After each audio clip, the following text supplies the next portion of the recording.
Coming up this time on Art Rocks, we'll meet a contemporary abstract painter described as a visual poet by a giant of the genre. A singer-songwriter goes deep with Brazilian Bossa Nova. And life-sized bird images take flight. These stories coming your way on Art Rocks.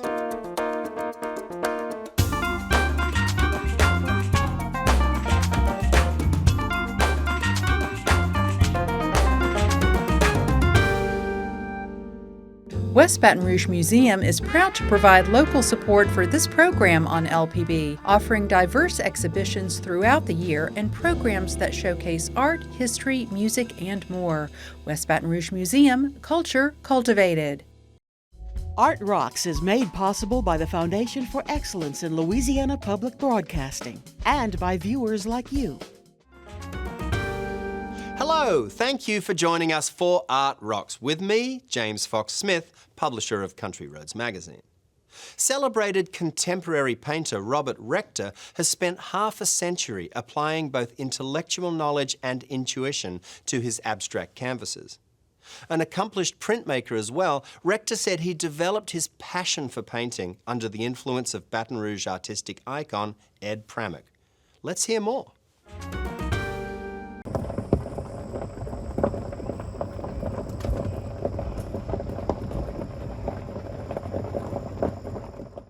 I met Mr. Ed Pramick on one of my art classes and decided I'd rather be a painter than an architect. But I studied architecture for 3 years. As an architecture student, you have to take some drawing classes and you have to take some art electives. And Ed was a drawing teacher at first, and it's his personality that really inspires you more than anything else. But as I looked at his paintings, at that time he was doing those real hard edge architectural looking paintings, you know. So he intrigued me a lot, and the more I talked to him, the more I wanted to be him. He's that persona that he seems to have figured out life and art and music and happiness, and I said, I want to be like him, so I changed majors and studied took as many classes with him as I could. I like to put architectural elements in relationships and try to make them relate to more natural or abstract expressionist energy. I play around with the sculptural elements. Sometimes I break it out of the rectangular form. Sometimes I keep it in the rectangular form but create different surfaces. And I like to bring in sometimes different elements. Some of the paintings in the past, I've incorporated wooden panels or aluminum panels or different types of material. I've done leafing, gold leafing, so that has an architectural element to it. So I like to play around with surfaces as well. And I still like building things. I like to design furniture, and I like for the paintings to have an architectural element, sometimes, not always, but I like to incorporate those ideas into the art. I really want people to come into the paintings a little, I try to draw them in. And it's, a lot of times, it's why the elements or the points of interest sometimes are at the edges. That's for two reasons. I want you to be aware of this thing as an object. It's a thing in itself. It's not a picture. It's a thing that I painted. So you have these things happening around the edges to make you aware of that, but then the center is where all the juice is. I want you to pull you in so you can see how I manipulate paint and what I do with paint and what I can do with paint and how I can create this mystical space. Ocean Springs is where I grew up. Yeah, Walter Anderson. Mrs. Anderson was my first grade school teacher. His wife was my first grade school teacher. First fell in love with painting. My father was superintendent of paint. where they built the Navy ships. But as a small child, I was always impressed with what paint can do. And I like the fact that a brush and some color can change something completely. And as a small child, of course, he didn't want to let me play and paint. So, and we lived in this house that had this old siding that the paint was coming off. It's kind of bare wood and grayed to silver. So he'd give me a bucket of water and a brush. And if you brush water on there, it looks like you're painting. So when I was a very small child, he let me paint the house with water. The paint to me is very important, the element, the actual material. I really like manipulating it. So I'm always trying to find new ways to represent paint. And I like to find new ways to apply paint and find different ways that paint works. One of my main tools are pieces of mat board. I don't use brushes as much, but I'll cut mat boards into different sizes, from this size to this, and I layer the paint with, because I try to create a natural surface or texture, but yet it has a man-made element. So it's mixing the nature element and the man-made element.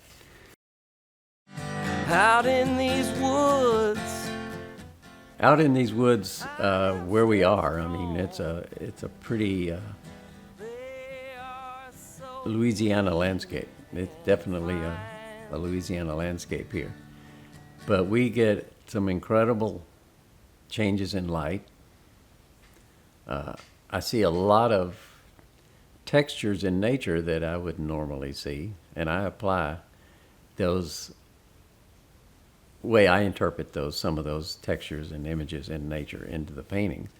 I think that's a very strong influence. But the thing that is most unusual about being here is the kind of light we get at different times under different weather situations.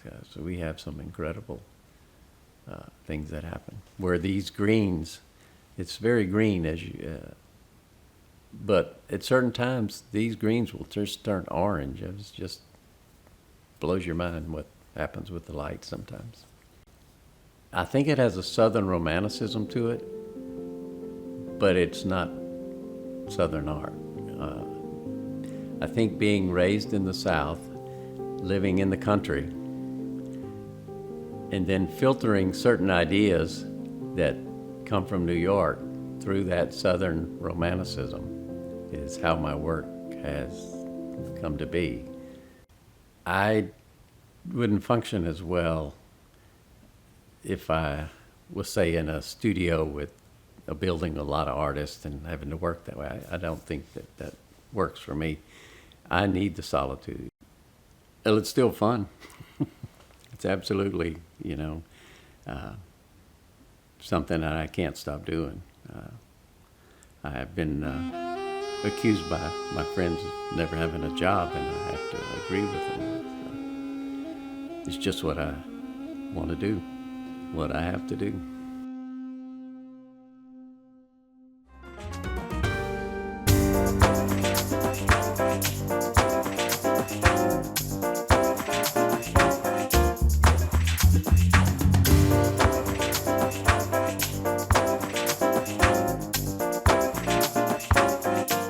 To watch or re-watch any episode of Art Rocks again, just visit lpb.org/artrocks. There you'll also find all of the Louisiana segments available on LPB's YouTube channel. For more on these exhibitions and others, consider Country Roads Magazine, available in print, online, or by e-newsletter. We're off to New Mexico now because that's where you have to go to meet author and illustrator Zahra Marwan. She has published the picture book Where Butterflies Fill the Sky, which shares the true story of Marwan's immigration journey from Kuwait to the United States. So let's turn the page.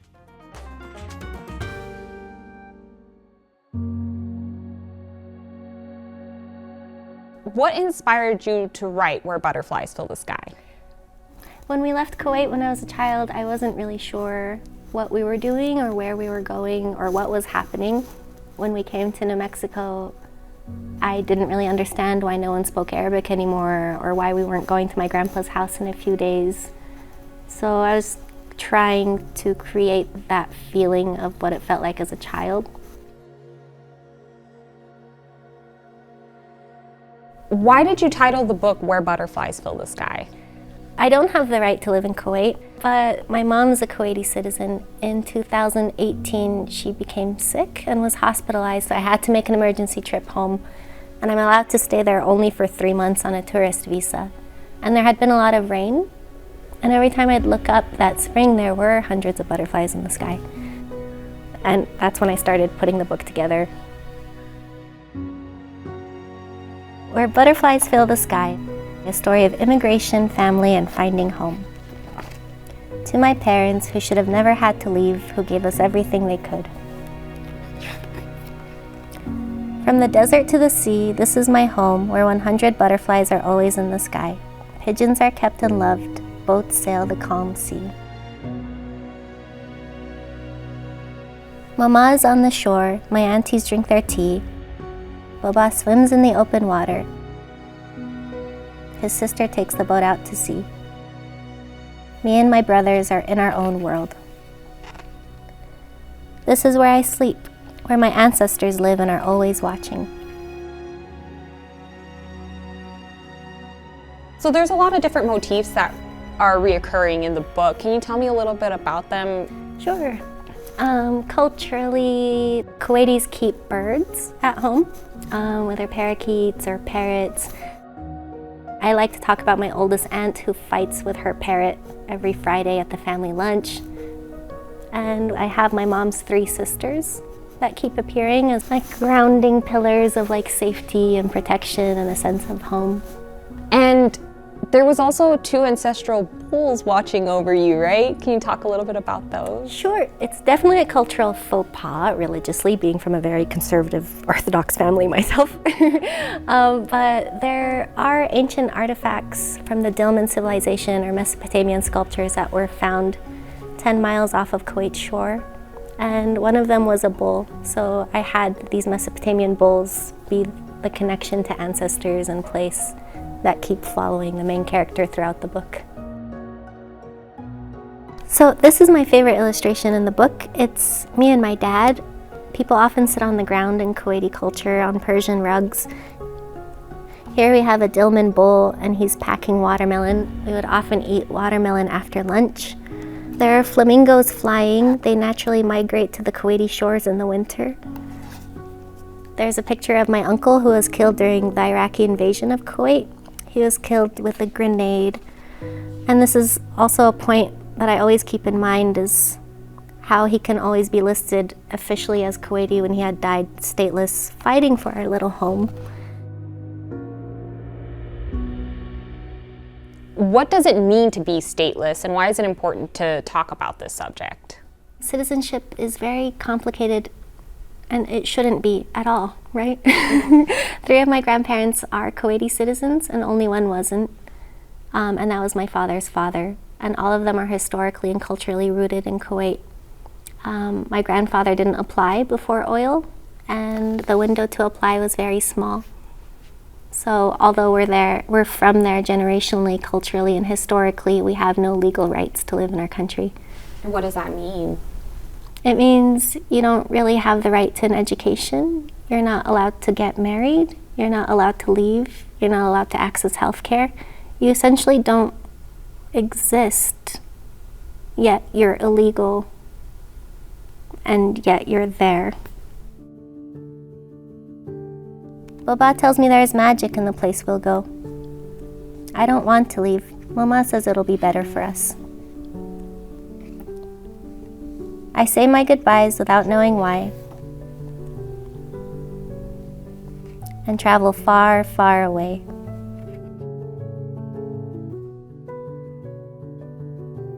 To a new place, where each day feels like a year, where no one speaks like me. Are my ancestors still watching? What is it like to leave your home behind in Kuwait and come to New Mexico? The last time I was in Kuwait was this January, and when the plane lands, it makes me cry. And when the plane leaves, it makes me cry.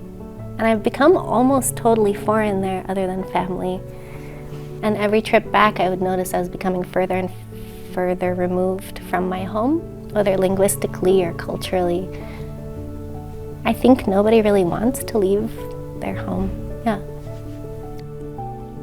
How did it feel adapting to New Mexico? I think it's a forever ongoing process of how, like, this is the only place where I feel like I belong, that I can live legally. And at the same time, I realize I'm not totally from here historically. But there's always a sense of like, this is my home. It's nice to feel like I belong at a place where I wasn't even born. I mean, I still remember like my friend Adam Romero playing tag with me in the 3rd grade or the 2nd grade when I couldn't speak. So it's nice to know that there are people like that. I'm so different from everyone here, but these new people show me I belong.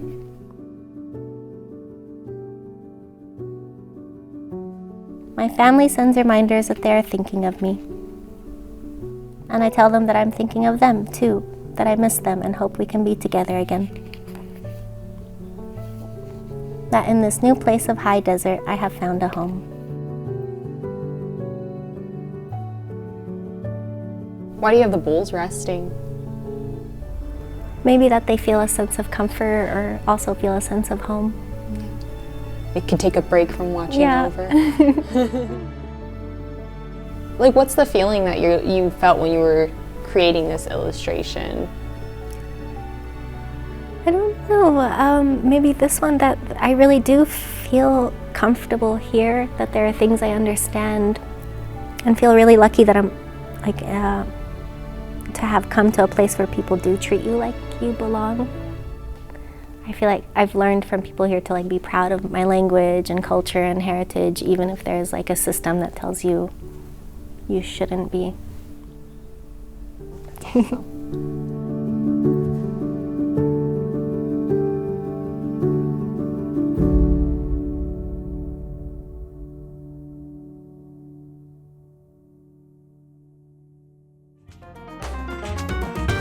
And now to Ohio to hear some stylings by singer-songwriter Meg Paulsen.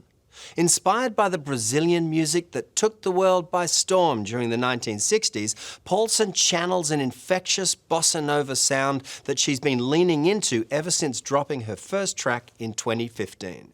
So have a listen and just try to stay still.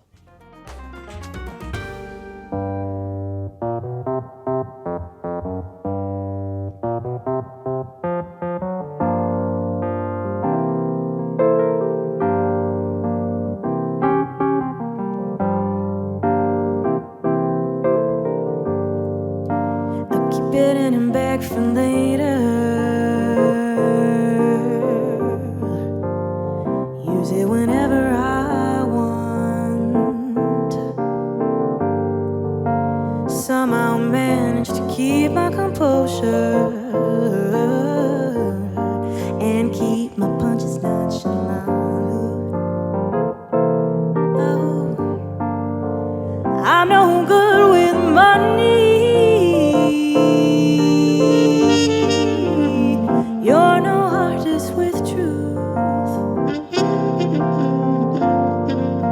And if it ever gets to that point again,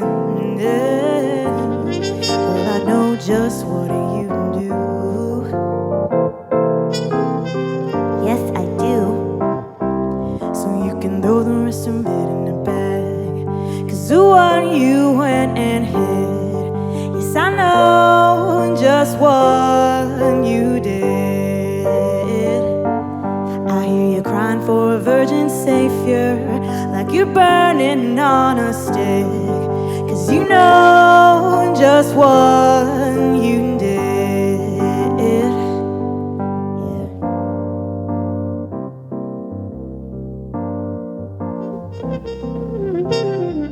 Yeah.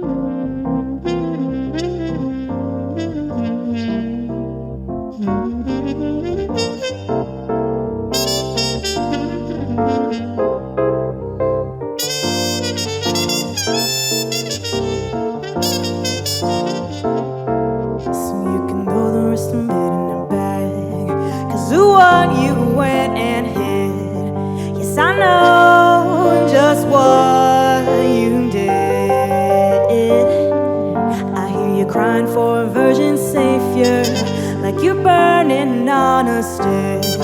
'Cause I know just what you did.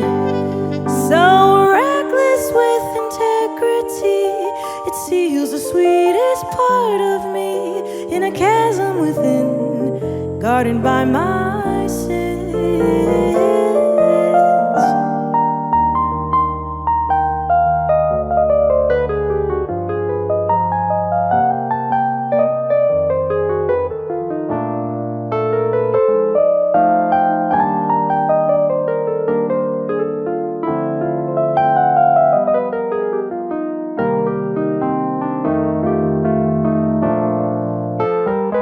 So throw the rest of it in the bag, 'cause what you went and hid, yes, I know just what you did.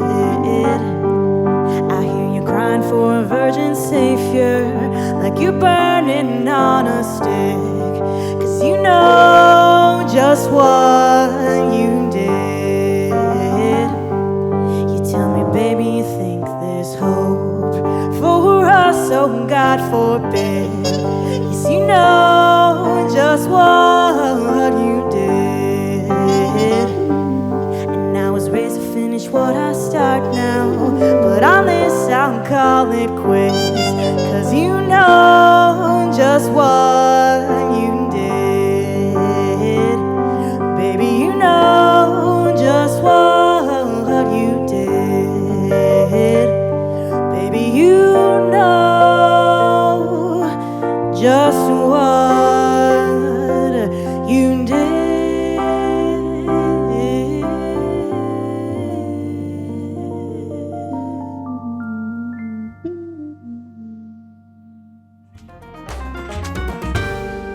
In work that'll evoke echoes of John James Audubon for Louisiana viewers, printmaker John Costin creates exquisitely detailed, life-sized etchings of Florida birdlife. So let's take flight to John's studio in Tampa to learn how his lengthy, challenging creative process unfolds.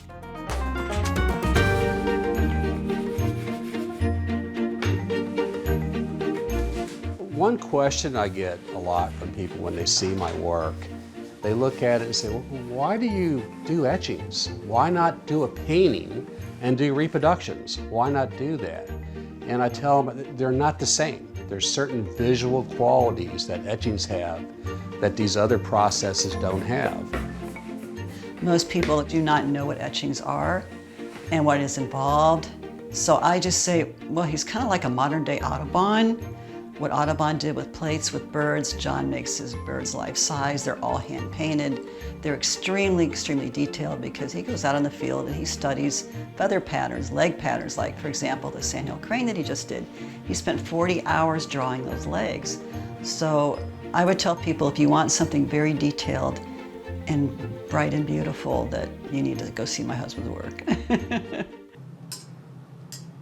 My favorite thing about the work that John does is being able to just see him create it. It is incredible to me to watch something start as an idea and just watch that idea come to life. It is watching something magnificent unfold. It's like this magical side of art that I get to bear witness to. One of the most interesting things that I have learned working here and being a watercolor artist and assistant is color theory. The way that John knows colors so intricately blows me away, just on top of all of his other skills. The colors that he uses, down to the shades of black, are so specific so that they really create a depth, a dimension to these birds that brings them to life, that really makes them pop off of the paper. I look at a lot of these pieces as a scientific experiment where you have the series of variables and they all have to be completed just right to get the right result. So I document everything. That way somebody can come behind me that I've worked with and trained and can achieve the same results as long as they adhere to my notes that I take.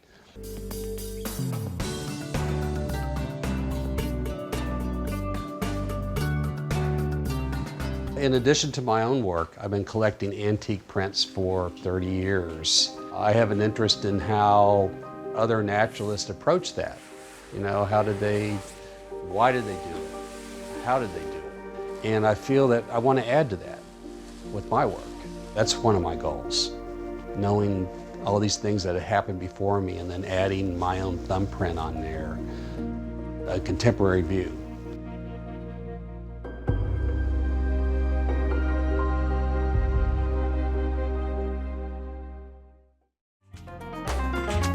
So that is that for this edition of Art Rocks. Each episode showcases the work of a Louisiana artist, and you can find every one of them archived online at lpb.org/artrocks. And if stories like these move you, consider subscribing to Country Roads magazine.